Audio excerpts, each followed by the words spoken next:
everyone, welcome to the Hiring Hustle Revisited podcast. I'm Derry, the CEO and co-founder of OneUp Sales, and I have two wonderful guests today. Maybe biased about one of them, the other one a little less so. We've got Tara Jackson, who's an AE here at OneUp, and my good man Hishem as well, Recruitment Mentors owner, runs a famous podcast. If you haven't heard of this guy and you're in recruitment, you're doing something very, very wrong. Hishem, how are you today, my dude? I am good. Didn't have the best morning. Took the wrong keys into the office this morning, so I had to cycle back, then cycle back. Spent £15 on line bikes this morning, so not ideal. Not ideal. How about you, Tara? I hope your morning's gone a little bit better.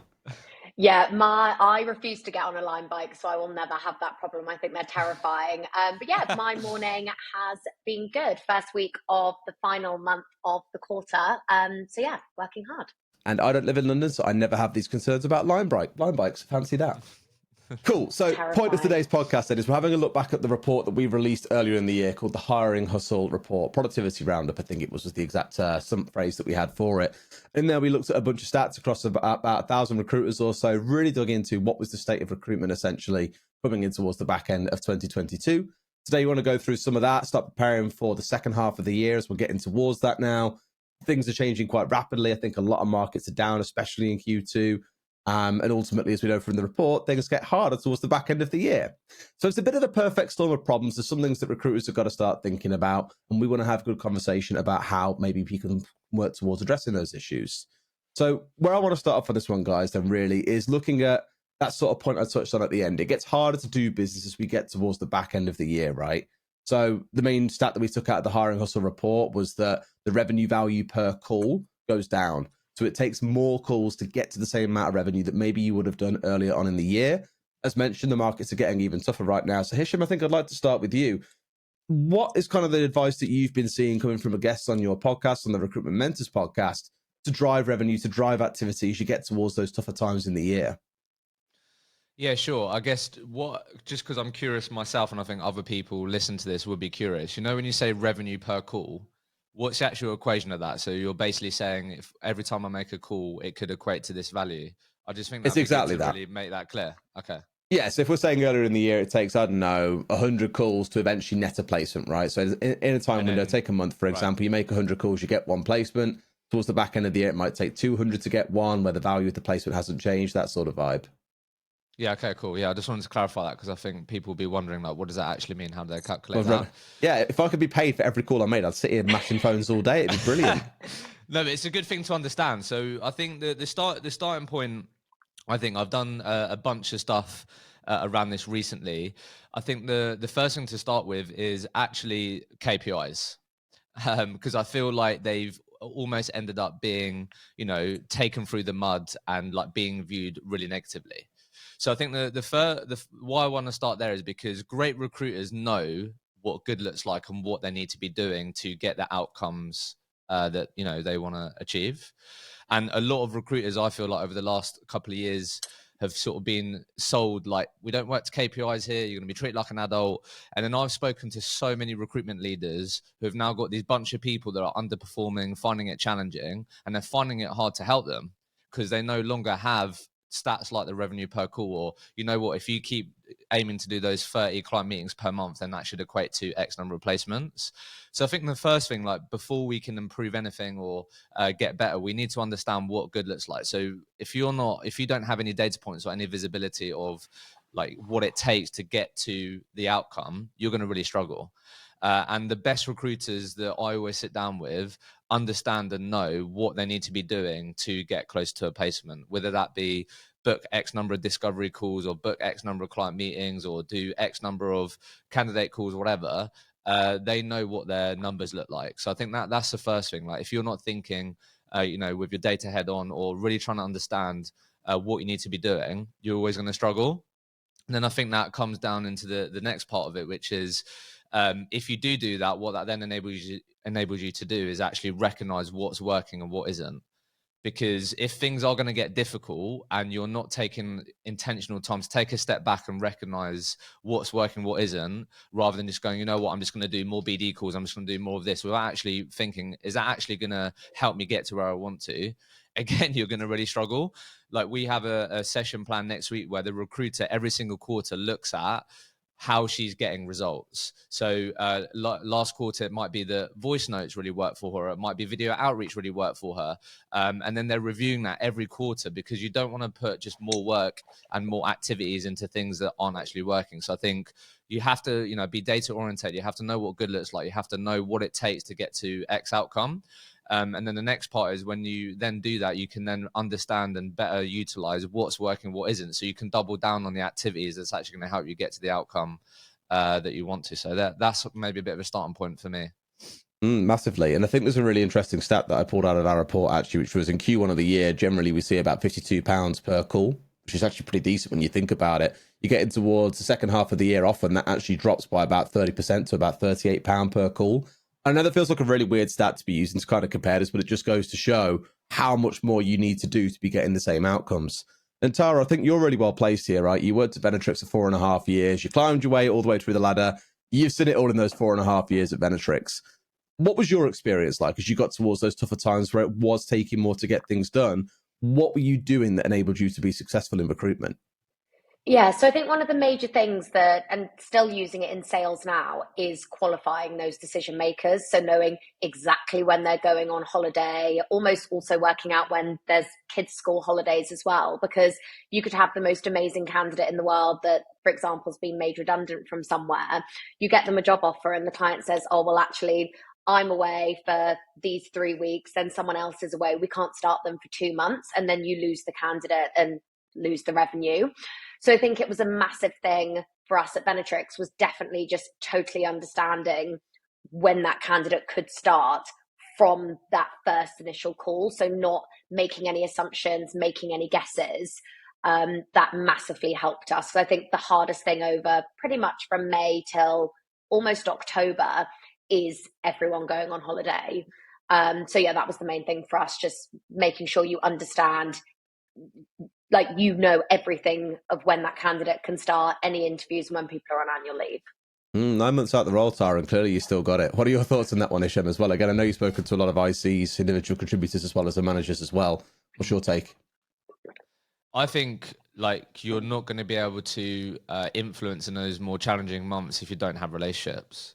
So I feel like if you're just a recruiter who calls someone if you have a relationship with a client that doesn't really take your call or might call you back on an odd occasion when you spec in the right candidate, you're always going to struggle in those challenging months. So I think the best recruiters have really solid service level agreements in with their clients. They might do 1 month check-ins.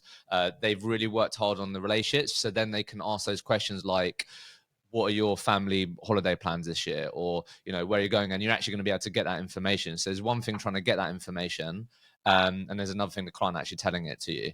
And you're not going to be able to get the information if you haven't got a relationship. So I think it's about, having those clear communications and the relationship, doubling down on the relationship with the clients. Otherwise, you're always going to be struggling. Let's unpack that level as well, because one thing that as a founder, one thing that bothers me is advice that's kind of very broad. I'll learn from high performance, for example, right? You're speaking about building a relationship there. Let's get to really tangible kind of advice on this. What does a good relationship look like? Does it mean you're being invited around to their house for dinner on a Sunday? Does it mean you've got them on WhatsApp if they got you on speed dial? What does a good relationship look like in recruitment? And Tara, I'll start with you on this one, given I imagine you had a few. Yeah, so I think one of the most important things, and it took me a while to get really good at this, is remembering things about people. So, for example, when Hishem got his puppy, we jumped on a call 2 weeks later and I was like, how's the dog? Or if someone's having a baby, remembering that they're having a baby and has the baby been born, for example. So I think always remembering those key things that people have told you is really important. One thing that I always try to do to build relationships is if someone is big on LinkedIn or is really trying to boost their brand, is always liking and always commenting on their post, because the moment you like or comment on someone's post, it makes them feel good as well. So never just engaging with them because you want to make money and make revenue for the business, actually showing an interest in what they're doing, because I think that makes that person feel like you like them, which you do, but just giving them that support as well, I find has always helped for me. Yeah, I think a big one on that, this is more of a founder's perspective, I guess, than in a sales or recruitment perspective. But I have a terrible memory. I can speak to someone, I'll forget their name, I'll forget their face. They'll see me 2 weeks later and they'll be like, oh, hi, Derry. And I'm like, yeah, hi, mate. And just hope that it kind of smooths the cracks over, and often it does. But one thing I've taken a habit to doing lately is actually keeping a notes file on my phone. Every time I have a chat with someone, I'll just put the name down and note a few things like supports Man United, gutted about the FA Cup final loss, just little things like that. So next time I see them, I can be like, oh, you're still reeling from that loss, huh? And it just helps to have those little things. So if you feel like you're struggling to remember things about people and to make things more personal, just write it down is probably the top advice I'll give on that side as well. It's not like you're not a lesser person for writing things down. If nothing else, you're being very, very diligent about it. You want to write down birthday dates as well, any key info that you want. That'll be my top bit of advice there. What about you, Hishem? How do you build and maintain them as well? Sorry, Tara, do you want to go first? No. I was just going to say also, like, I log it on HubSpot. So if I've cold called someone, they're like, oh, actually, I'm on annual leave, I've just had a baby. Then when I call them back, when I know they're there, how was the baby? Because when you're making 50 cold calls a day, it is easy to forget. So just making sure that you have got all of that written down, I think is so important. Nice. So obviously, like you said, we're here all the time. It's important to build relationships, these things. Like, what does that actually look like?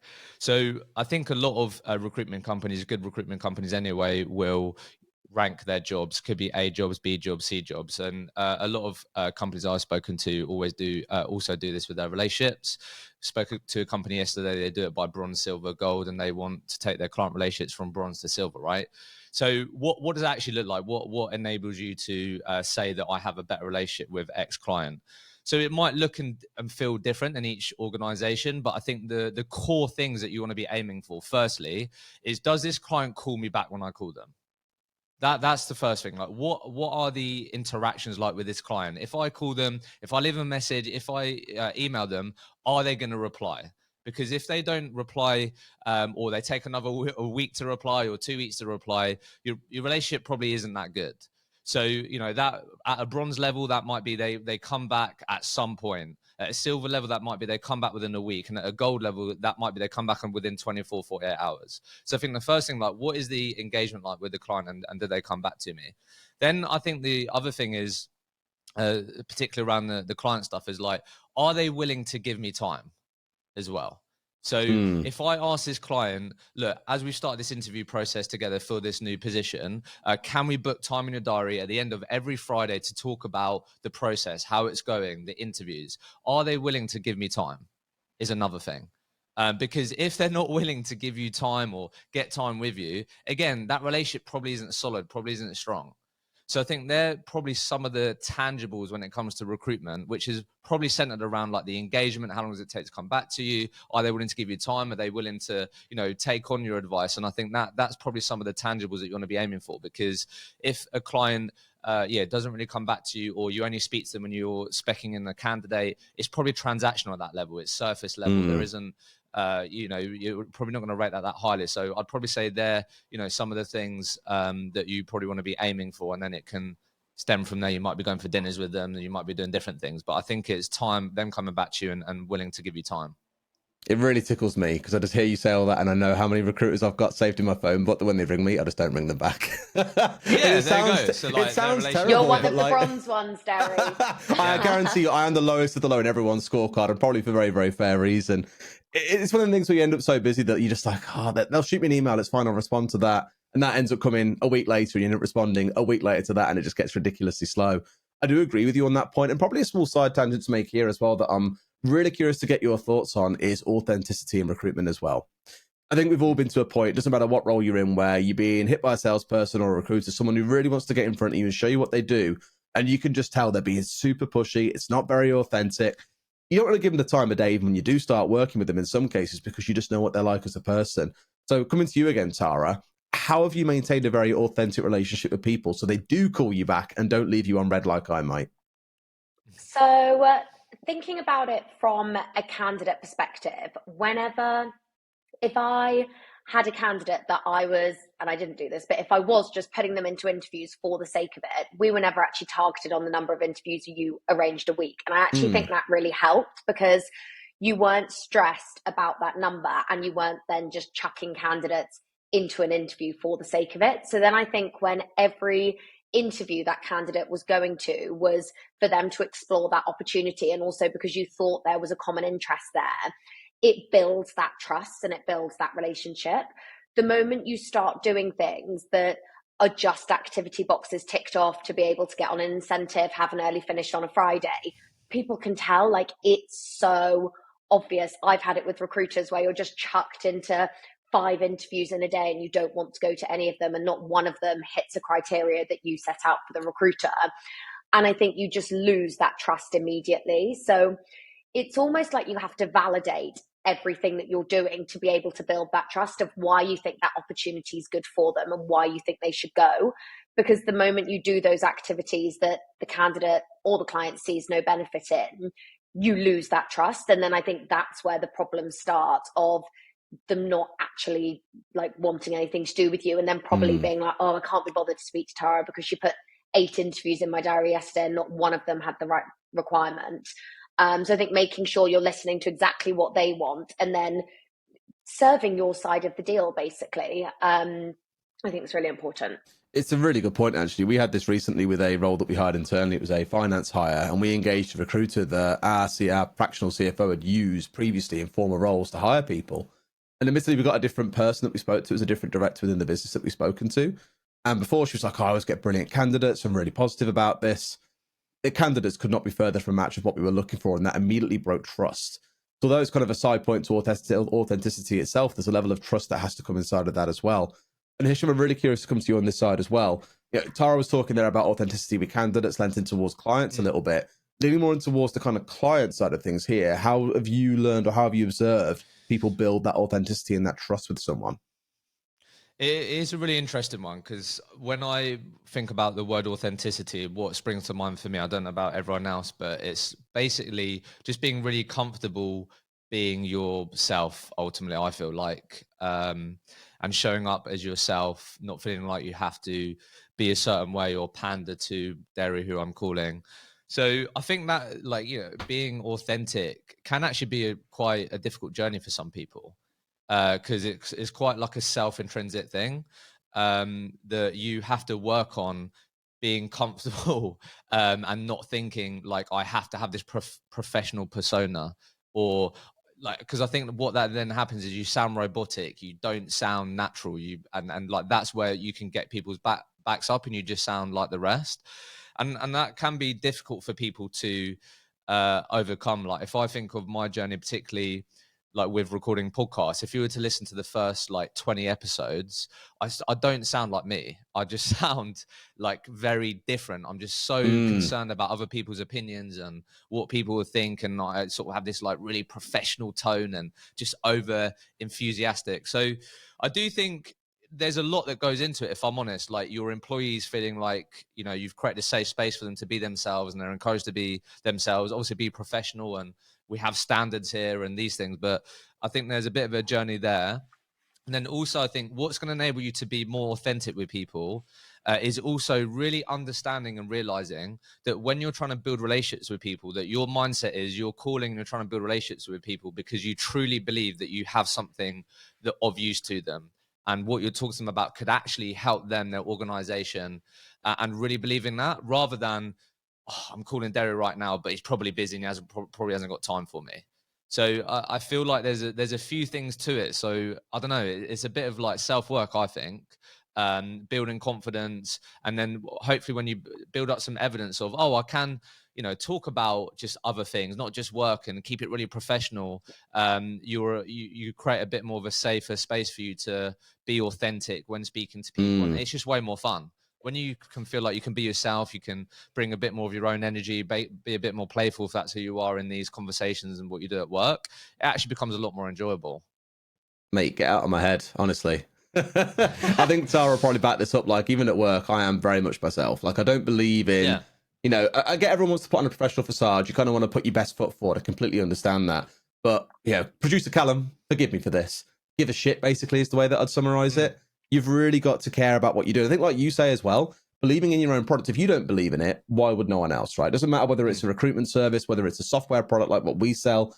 You have to believe in what you're doing. Otherwise, that passion's not going to come through. You're going to be a robot on the other side, and everyone's going to look at you and just be like, why would I even buy from this person? There's no passion there. There's no interest in them. Like, why do I have any incentive to do business with this person? So I'm completely with you on that front as well. Any closing comments on that one, Tara? You got something to say? Yeah, sorry. I think it is the main thing. If you only care about the money, I really don't believe that you can be successful. I think the money in sales and recruitment should always be, and that commission should always be, a byproduct. And if you don't care about helping someone, the candidate, get from X to Y, or filling a vacancy for one of your clients, you just aren't going to be able to do it. I think you have to have that deep down passion to be yourself and enjoy it as well. Completely agree. Cool. Let's have a quick talk about the summer holidays then. They are very, very fast approaching, and I'm sure you and I are going to have an argument in a minute, Tara, about how to reach people during the summer holidays. But we are coming up to that point. Plenty of people go away in August to take the kids away, for example. Maybe they're in the office 1 or 2 days, and when they are there, it's not quite as full paced as it normally is. It does get a hell of a lot harder, not just in recruitment, but also in tech sales as well. Everything just slows down for a month and a half or so. But as salespeople, we've always got business to do. So starting with you again, Tara, back when you were in recruitment, you came to these quieter times in the year, especially summer holidays. How are you getting in front of people? And maybe based on what you know today, what would you do differently to get in front of people? Yeah, so summer was always a difficult one when I was in recruitment, because we recruited predominantly for graduates going into software companies. So it was also our busiest time because we had so many graduates graduating, but then you had all of the decision makers at the software companies on holiday. So we definitely got to points where we had a lot of candidates and not enough jobs, because everyone was pushing it back to September, as an example. I think one of the most important things to do over the next few months, and Hishem will speak about this as well, but is that multi-channel approach. So you can't just rely on sending emails. You can't just rely on doing a LinkedIn video. You can't just rely on voice notes. Yes, Tara. You can't rely on the LinkedIn video. You have to mix it up, because when you used to have, let's say, a parent commuting into work who used to go through all of their emails before they started on the train, they might not be doing that anymore. They might work at home for 6 weeks, so they don't have that hour in the morning to be able to do that. So that's definitely one thing I wish that I'd implemented in recruitment earlier, that the moment we hit May, having that multi-approach cadence, rather than just, I got a lot of inbound leads, so doing a LinkedIn video and waiting for people to come to me, because they definitely didn't as much. And I think that variation is really important. And specifically when you get a prospect like you, Derry, that hates a voice note, you have to try different things to be able to get in touch with that person. Absolutely. Different needs for different creeds, right? That's exactly the way it goes. And I guess, Hishem, on your side as well, again, you've spoken to a lot of recruiters, but you also now obviously run the software training company. You're also at a stage where you're trying to sell to recruiters as well. So I'm sure, as much as recruiters are having the same issues around trying to get in touch with their prospects, you and I probably have the same issues in trying to do the same over summer. So based on that kind of dual-faceted view that you have, what's your perspective on this? Definitely echo what Tara's saying. I think if you do have, if you approach your prospecting in a multi-channel way, you're definitely going to up the odds of getting more results, getting more people come back to you. Like if you're right now just mainly phoning people, and then as we've just discussed, people might have their phones off or are way less near their phones because they are on summer holidays, then you're going to struggle, which is why you should absolutely be playing around with, whether it be voice notes, whether it be video outreach messages. I just really like the idea of really approaching your prospecting by trying to be interesting, and it being interesting for the person to receive it on the other end. So I think that's absolutely fundamental. I think what I have top of mind for this, and I think smart recruiters will be approaching it this way, is just upfront contracts. So just being really direct and clear.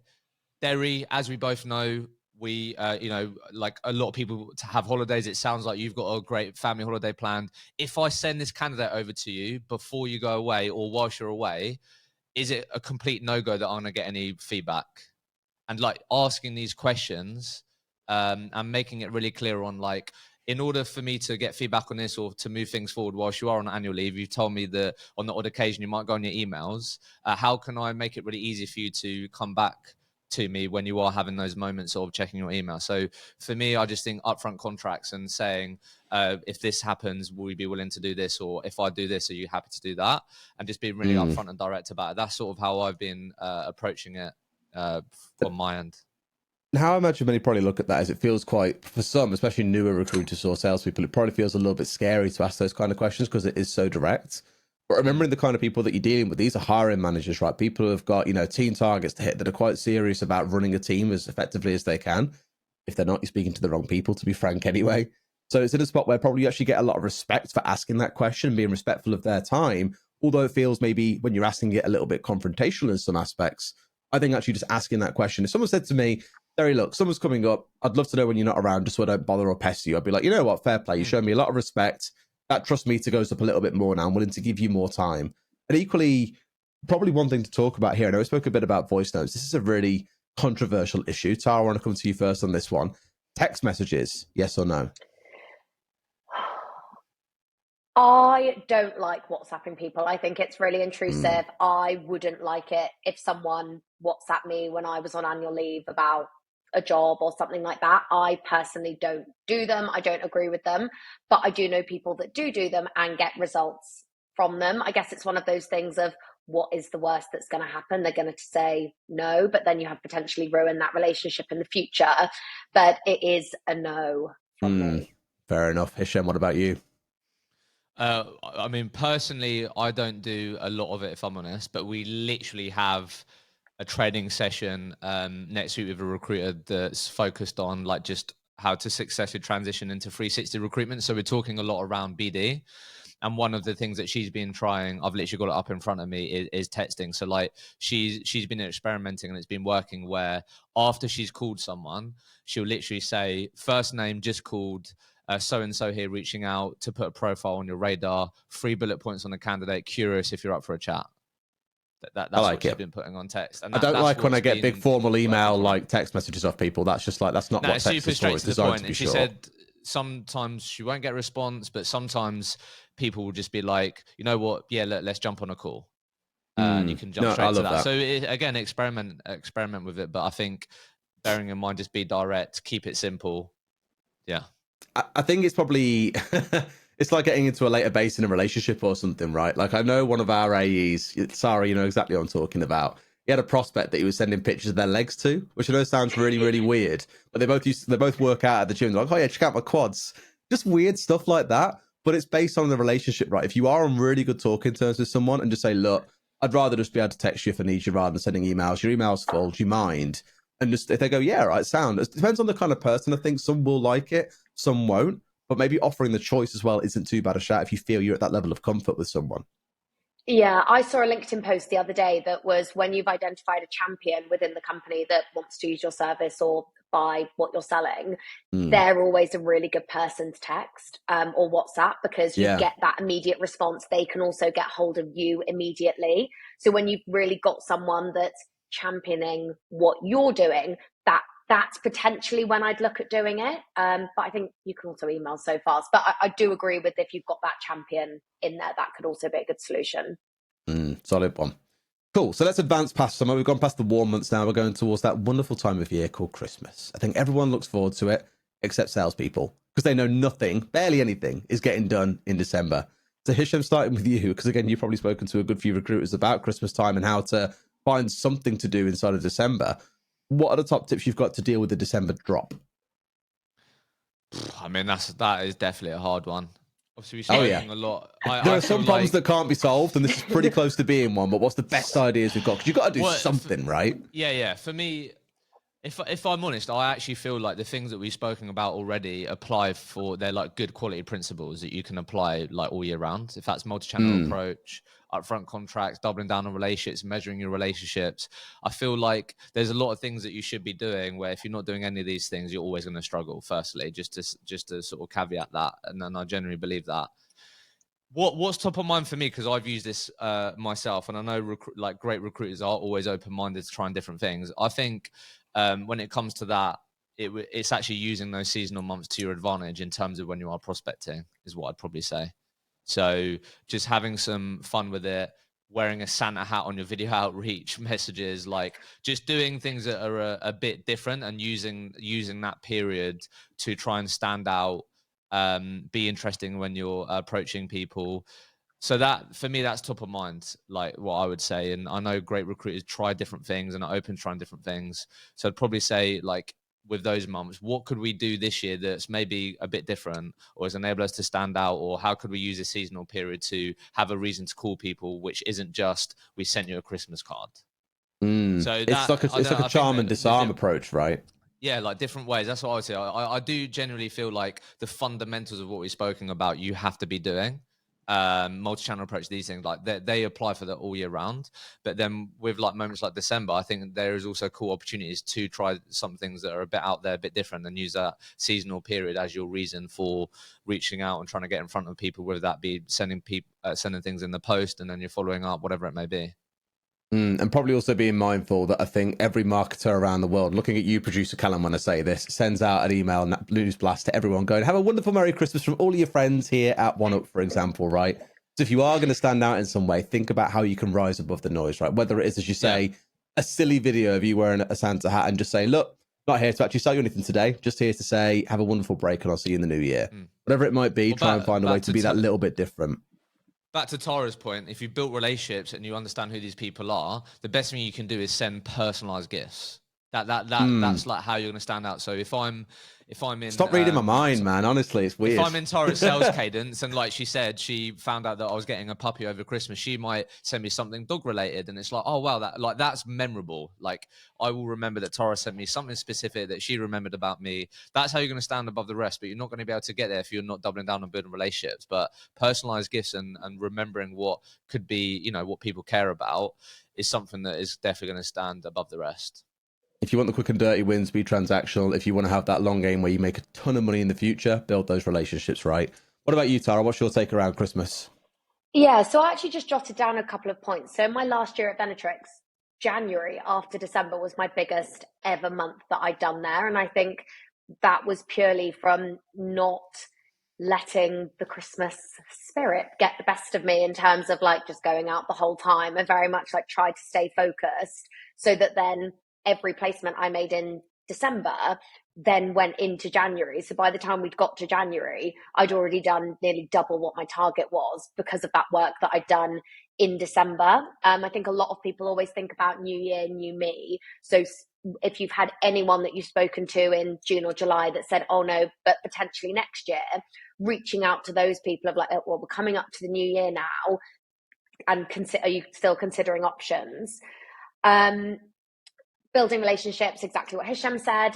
So I used to WhatsApp every single candidate that I've placed that year saying, Happy Christmas, Derry, hope it's all going well at OneUp, would love to catch up in the new year. If you're running an event in February, for example, here's a free link to a ticket at this event. So just actually touching base with a personalized message to them, again, like building that relationship. They're going to send you referrals, I think is really important. I had one of my directors, Sophie, she used to write a handwritten Christmas card to every single company that we'd worked with, which I think is a nice touch. You don't get that many handwritten cards anymore. And then another thing I always think is factor it into your target. So if you have the exact same target for the last 3 months of the year, I would break December down and try and chuck some of that target on the 2 months before that, so that then you don't feel stressed thinking, oh my God, there's 50K looming over my head here. Making sure you've done that quarterly goal, that quarterly target before you've gone into the month, because you want to end the year on a high. And there's nothing worse than finishing it and thinking, oh, I only did 1% of my target this month. So I'd always try and do more the months before that. It's the old doom and gloom as well, because I know from the Hire and Hustle report that January is the best month, unsurprisingly, for calls to placements, right? It's the month where everyone's back at work, where, as you say, new year, new me, people are thinking about new jobs, for example. Anything that was on pause in January kind of kicks back off again. These hiring plans that hiring managers are now behind on need to get finished. So January is that month to do. So prepping for that sort of new year phase is really important too. On your side, Hishem, again, what are you seeing the best do to prep for the new year? What do they do to get set up so they're first ones out the gate? They're the ones hitting it hard, because as a software business, we see this all the time. First week of January, no one wants to talk. Everyone's having a slow start. They're getting themselves reignited again. How do you get ahead of the curve on that? I think it's like what Tara said, and Tara probably learned the hard way to do that next time round. Like, I think we've all been there where you know, you put your foot off the gas, if you're being honest with yourself, in December, and then you walk in January like, fuck, I'm at 0 and I've got fuck all pipeline. And like that's like horrible. So I do feel like, and I feel like people have to go through that to be like, yep, not doing that again. So I if I'm honest, I think it comes down to really being trying to be disciplined around focusing on what you can control. Like, you can buy into no one's going to pick up, it's busy, they're on holiday, these things, or you can be like, you know what I can control is the amount of people I'm reaching out to, the handwritten cards I'm sending out, staying in touch with people, and really doubling down on that, which like hopefully is going to then pay dividends going into January. So if I'm honest, I feel like it comes down to just doubling down on the inputs, if I'm honest. And I think, again, it comes down to what we were talking about earlier. Like, if you know what good looks like, if you know what sort of inputs you should be doing to get X outcome, and you're still doing those in December, then that should mean that you're then not going to be, on the back foot going into the new year. But I think, like, that period of the year as well, I do feel like if a lot of people don't get back into the second week of Jan, these things, I think also it's a great opportunity to take a step back and ask those questions like, right, what's working? What's my strategy? What am I going to double down in January? And also get ahead that way, and use that time in a smart way. So then you are, when you are really getting back on it, you're spending time in the most important places. So I've just thought of a brilliant new phrase that I need to trademark: New Year's resolutions. Things that you're going to start doing differently this year. What are you going to start doing with your video outreach, with your not voice notes? Whatever you choose to do, I'll leave it down to you guys to decide. You'll be doing voice notes this time next year, Derry. I believe in it. I mean, to be fair, with all the new iOS 17 updates coming out, there is the auto transcription of voice notes, which will help an awful lot. I always stand by voice notes, easy to send, hard to receive, but that will help an absolute ton. I guarantee you of that. We are coming towards the end, though, guys. We've kind of covered out a little bit about the summer, a little bit around what high performers are doing, how we deal as we get towards the end of the year, and pulled out some cool stats away from the Hiring Hustle report. Hishem, again, I know that you do a lot of talking on the Rep Mentors podcast. As a little sign-off, do you want to tell us a little bit about Rep Mentors, what it's there for, what people can tune in for, what they can enjoy if they come and have a listen to some of your episodes? Yeah, absolutely. Well, let's tie this into one of the things that we identified with the report, which was around like understanding what's working from like high performers, and these things. So I think from the podcast standpoint, why it should be a great listen for anyone that wants to aspire to be a great recruiter and achieve great things is every single week you're going to be able to learn from someone that's likely trodden the path or is a couple of steps ahead of you. So that's the really unique thing that you get access to, which is you're learning from people that are probably where you want to get to, and we're dissecting how they got there, how they do it differently, how they could have got there quicker, these types of things.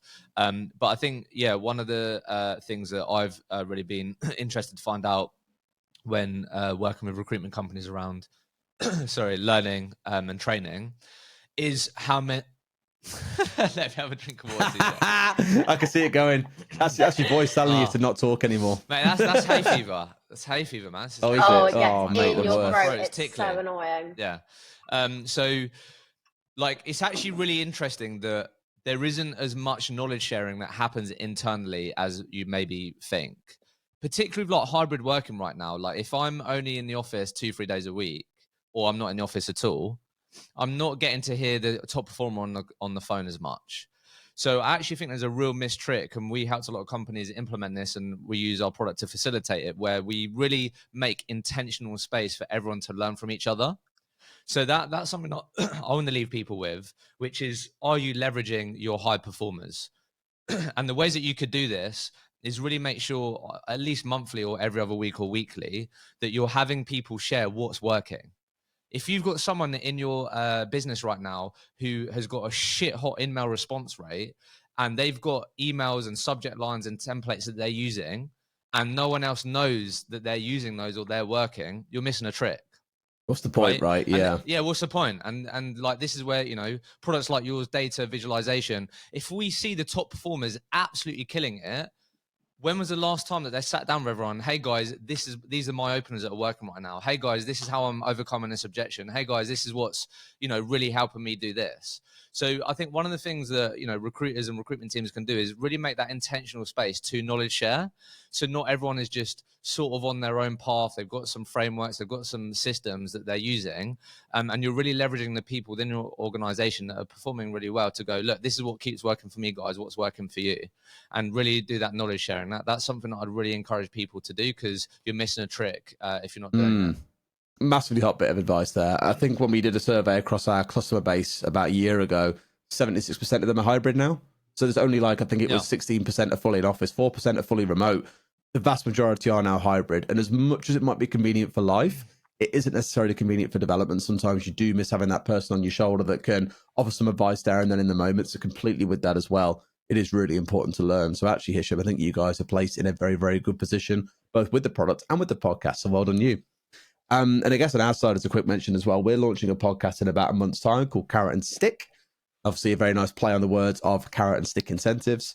The whole idea behind that is that we're digging into the methods around sales and recruitment management and motivation, all things to do with it, whether it's individuals and how they get motivated, whether it's managers and how they effectively manage and lead their teams. We'll be digging into that with a bunch of sales leaders, whether it's guys like Dougie Loner, Odro, whether it's Odro, went to Sourcewell, Donna Owen went to Odro as the VP sales. So there's always these changes coming in.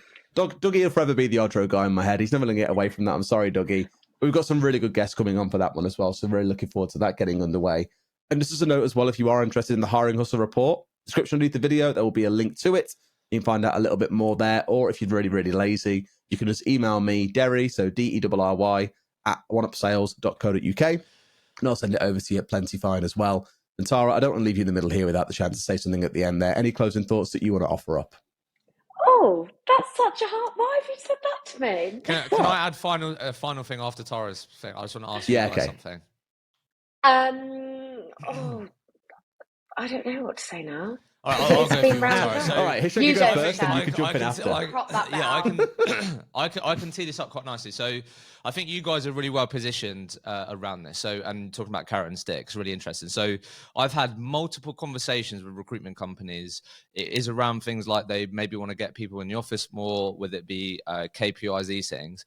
And what they really struggle with is how to approach communicating that. Whether it be, hey guys, look, I think it'd be really beneficial if we come in the office more now, but 6 months ago, they were saying, yeah, look, work when you want, come in when you want. So how do we communicate that? Likewise with KPIs. No, we don't work to them. Things have got really tough. I think it might be a good idea, guys, that we start implementing some core KPIs that we always work towards that help us understand, what good looks like. So I'd love to get both of your thoughts on talking about carrot and stick. You have the product like OneUp. How have you found, or the advice that you give people and recruitment leaders around communicating change or communicating things like KPIs, using these types of things? How have you found, because that is something that people really struggle with, like actually communicating, changing things? You're really getting into my area of passion here as well, which is around like culture and how you effectively communicate that sort of stuff. I think, you look in the news and see news articles that have come out about like, marching orders, everyone's back in the office at Goldman Sachs, or blah, blah demands all staff return within a week, for example. That clearly isn't the way to go about doing it. I think really if you're trying to put it from a position of, look, actually, guys, we've got data that shows that everyone performs better when they have some time in the office. They get that coaching, they get the one-to-one time. We believe and we see that your potential goes up, and we know that you're capable of it when you have that chance to be around others. We're not mandating you got to be in 5 days a week, but we just know you will be more successful in your career if we can give you support in the office. And truthfully, I think if you're saying come back to the office and then it's a normal day's work, it's kind of a bit like, well, am I really getting that? Is the support really there? I think if you make a real concerted effort to say, when you are in the office, we will make sure we're going to look after you, and you get more time and support, that is like worth its weight in absolute gold. It's about the communication and showing to the individuals what their benefit is of being in the office, and also following through on that, not just saying, yeah, you'll get loads of support, and then not actually giving it deliberately. Deliberate is probably the key word I would use there, is make sure when you say you're going to do something, actually do it. That will build the trust. If you watch Ted Lasso, think back to the first season with the whole like fixing the shower thing. It's exactly like that. Follow through on what you say you'll do. Yeah, 100%. And just adding on to that there with what Derry said, is one thing that we used to do was whenever you had set office days when you had to go in, and that's when your one-to-one happened. And I think that was a really nice way to get everyone back into the office, because I think that is one of the best parts about being in the office, is having that one-to-one with your manager and actually really being able to go through your metrics, understand what's going on, talk about any problems that you're going through. So making sure that those days where you are going into the office are fun, doing drinks after work, doing a run club at lunchtime, for example. But I think, like Derry said, making sure you're staying accountable to what you promise people. So not like, come in, it's going to be the best day ever. Like, it is still work, and just making sure that everything that you're saying is truthful and is actually going to happen. I really like what you said, Derry. What I really want to underline there is, I think, like, this is why products like yours are so important. Like, if you haven't got the data to back up why we're implementing certain things, whether it be KPIs or things around performance, like, you're always going to have people perceive that in, oh, that's just in Derry's interest, or he's just getting me to do that because he's just driving this. There's no reason behind it. But with products like yours, right, this is why I think it's great, is because you can literally say, from what we can see here, when you had your best months, this is what you was doing. So all of a sudden then, when I'm saying let's implement these things, and we've got the, nice data points to visualize that and make it really easy to understand for people, like, this is why we're trying to get you to do these things. This is why we're trying to implement these things back in again. Like, all of a sudden then, it's not Derry, my manager, saying it, and it's like, oh, it's in his interest. It's, oh, wow, okay, there's actually a reason behind it, and this backs up that I should be doing it, and there's a reason for it. So I think that's the key part. And I think sometimes when people don't have, good, grasp of their data, and they're not able to visualize it, they really struggle with that story behind why they want people to do things. And they just think it's their manager trying to drive things for driving things' sake. So one of my favorite expressions, even to this day, is still, in God we trust, all others bring data. Literally, bring data to prove your point, right? Like, we can't trust you unless you've got data to back up what you're saying. So again, rather than just saying it because we know that's what's best, do you, though, support it with data that you understand what's going on in your business, and you know what to recommend people in the right way, right? So, Tara, have you had a chance to think about your sign off and your final few statements that you'd like to make? You've had enough. Yes. You've had enough time. No, I know. Well, everything in my answer to Hishem's. Yeah. So I think one of the main things for me is the importance of data. So when Hishem did his last Recruitment Mentors event, there was a lot of talks around cadences and multi-channel approaches, and a lot of recruiters hadn't heard of that at all. They hadn't heard the word cadence or sequence, which was really interesting. I think it is very much a word that's used in the SaaS industry. But I think it is, if you are going to start doing that, track the results. Make sure you've got some way to work out where are all your placements coming from. Is it from emails? Is it from voice notes? Is it from LinkedIn? Where are they coming from? Because then you can replicate that success, basically. And like Hishem said, you can also then share your knowledge with other people, which in this industry is so important, which is why we love Hishem's podcast as well, of sharing those best tips and practices. So try the multi-channel approach and track the data. And if you can't track your data, come to OneUp. I love the sales pitch at the end. Just to caveat that, sorry, like, hopefully this will be useful, but why that's also really important is, if you're sitting there right now and you're looking at your yearly target of 250 grand, that is fucking overwhelming, right? How am I going to get there? What do I need to be doing? And this is why what Tara just said is so important. Like, if you break it down, you have the data and you commit to that, all of a sudden achieving my 250 grand target becomes book 5 client meetings, do 50 calls per week, do this, do that. All of a sudden, I'm not as overwhelmed. I feel more in control. I know what I need to do. And this is what the best performers do. They break down their target into manageable chunks, into things that feel a lot more in their control, and it's a lot more achievable, rather than sitting there at their desk right now going, oh my God, I've got 200 grand left to hit my target. How the hell am I going to get there? And that's what data is also going to help your team with as well. Feel less overwhelmed and know exactly what they need to be doing, which should lead to more success. Yeah, spot on. There's a whole thing about human psychology here around stepping stones toward progress. It's like saying, oh, buying a house sounds big and scary. It's like, okay, let's just save $1,000 at a time and work our way towards it, right? Breaking things down does really help. So I'm completely with you on that front as well. But we could talk very comfortably, I'm sure, for another half an hour about that topic and many others. Hishem, thanks for coming on, man. Really appreciate it. Tara, thank you too. I'll see you back at work in 2 minutes' time. Hope you guys have enjoyed listening and look forward to speaking to you further. Hopefully the pair of you at some point on the Characteristic podcast, or who knows, Hishem, maybe at some point we'll come on Rec Mentors as well, hey? Thank you very much, guys, and see you all soon.